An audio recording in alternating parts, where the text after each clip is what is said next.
Hey everybody, welcome to That's Football. Batten down your hatches. There's a transfer whirlwind coming into town. Get off your horse and drink your milk. What am I talking about? I'm talking about this. Kylian Mbappe is going to potentially explode this transfer window to the benefit of the Arsenals, the Liverpools, maybe the Man Cities, maybe even the Chelseas, because if Mbappe is going to leave PSG, Real Madrid are going to have to raise a lot of money. And to do that, Valverde and Tchouameni could both become available. And where would they head?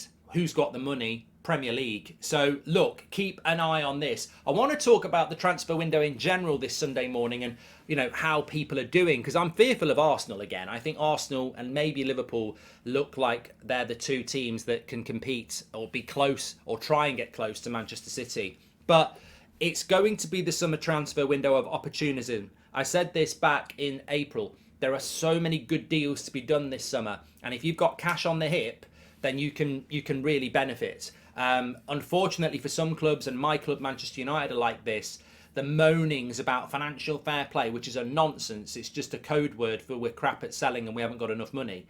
But if you have got money, and there could be some real opportunities, and it's a bit weird. It doesn't normally happen in a transfer window. It's normally about what you can do, planning for the summer and getting things done by the start of July. But this transfer window could really open up massively if what happens with Mbappe is being predicted. Essentially, he's burnt his bridges at PSG. They do not want him to run his contract down.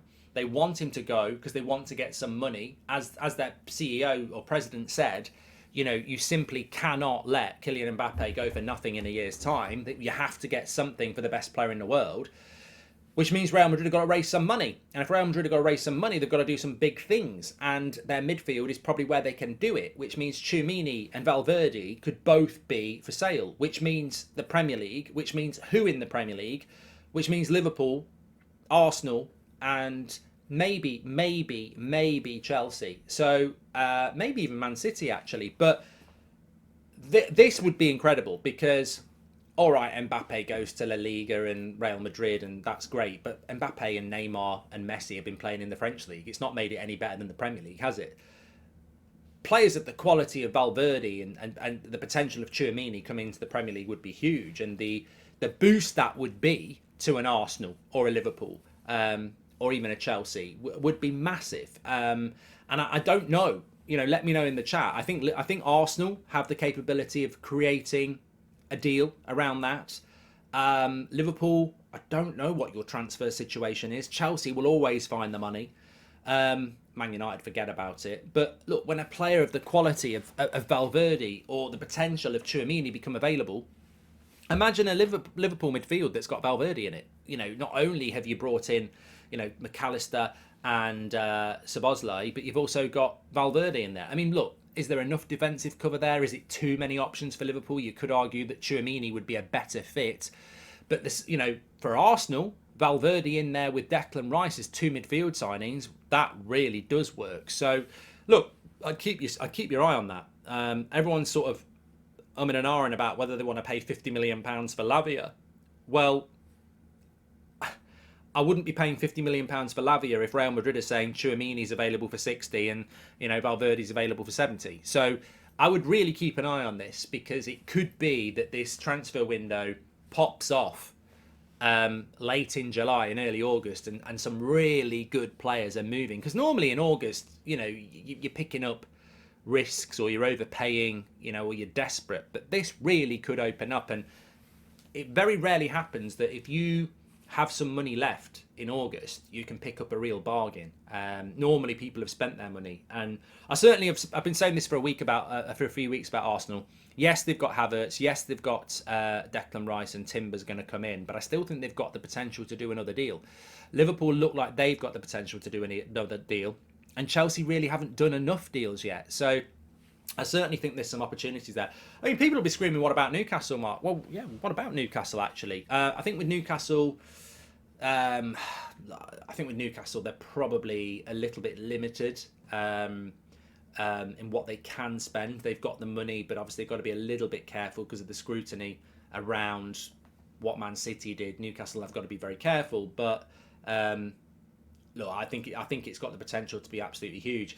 And that brings me on to where we're at the moment. You know, I know pre-season starts to kick in this week. United have got their first game on Wednesday. I think Arsenal might play Thursday. So it's starting, you know, players are certainly back in training. It's starting to build towards that return of the Premier League in a month. And at this moment in time, I think there are a few teams that really haven't done anything. I really want people to get in the comments here, because that's football. It's for everybody. So whoever you support, let us know what you're thinking. Even if you're a Luton fan, let us know what you're thinking about your business and the season ahead. I wouldn't predict where everyone's going to finish at the moment, but I think it's quite nice from a month before we do that to start looking at what activity's been done. I think at the moment, you know, Spurs and Chelsea are the big unknown. They're very hard to predict. New managers, bits of business, but, you know, is it enough? I mean, look, we're hearing about Bayern Munich still being in for Harry Kane, and I think the longer it goes, the more Spurs have to keep him. You know, you can't be letting Kane go in August and stuff like that, because you're going to leave yourself really short. There's got to be a plan without Kane, and you've got to be working on that plan. So, you know, maybe Kane is going to stay, which obviously makes Spurs stronger. But look, my club, United, very difficult at the moment to predict what's going to happen, because I think it's so dependent on how many players we can sell, and we're not very good at that. Chelsea have sold a lot of players, and you expect, you know, Caicedo to come in, but they're going to need more than that. They're probably going to need patience with Poch as well. And then that leaves three teams really: Liverpool, Arsenal, and Man City, and Newcastle as well. I'm not respecting Newcastle. I think that, you know, they're still going to be there or thereabouts, but probably this season again for them will be, let's, you know, enjoy the Champions League adventure and make sure we get top four again. And at the moment, I think that, look, I think there's this tendency to write Arsenal off because they bottled the league. But I thought they were incredible last year. I keep saying it, 43 points from their first 48. They had an amazing start to the season. They dipped a little bit, and then they had an amazing run again in February and March, and then April, it just, you know, it probably got too much for them. But I don't think that, I think that the potential for Arsenal is to be stronger for that experience last year, to actually go up a little bit, and then you add in the players they've brought in, and they could go up again.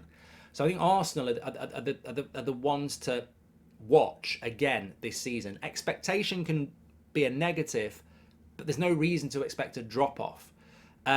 Liverpool, I feel that with Liverpool, they're capable of these off seasons and then having a really good couple of seasons. So I would not be surprised if Liverpool, look, it's a new start, isn't it? And I think some people fall into the trap of last season. Oh, they did really well, so they'll do really well again. They did really bad, so they'll do really bad again. Everyone's on 0 points.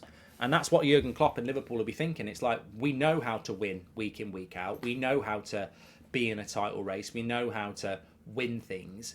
Let's start again fresh with learning from the mistakes. A couple of new players in. I don't think we've really seen the potential of Darwin Núñez and Gakpo yet, because they were playing in a very different and difficult Liverpool side. And I think Liverpool and Arsenal are the two to watch at the moment, in my opinion. Man City, I mean, it's boring. You know, I'd be very surprised if they don't win the title. You're sort of looking at who can stop them winning the treble, not who can stop them winning the title. So I think you put Man City out there as long way ahead favourites. But Arsenal look really strong to me, and Liverpool are the ones that I think have the capability, if everything clicks, to get back up there, which leaves, at the moment, United, Newcastle, maybe a Chelsea fighting for fourth. But you know, that's got to be a warning to everybody in relation to expectations and ability to improve on them expectations, because everyone's got 0 points. If I'm at United at the moment, I'm like, we need to start selling some players to get better players in so that we can be considered, you know, title contenders. Same with Newcastle. You know, what more can we do with this squad? And obviously Chelsea, look, at the moment, I don't put you in the top four. There's a lot of uncertainty about Chelsea. There's a lot of players gone. There's a lot of players that need to come in. Get your comments in below. Make sure you smash a like on the video. Please do subscribe. We're on that road to 1 million. Bottom right hand corner to subscribe. And I'll speak to you on the next one. Thanks for watching.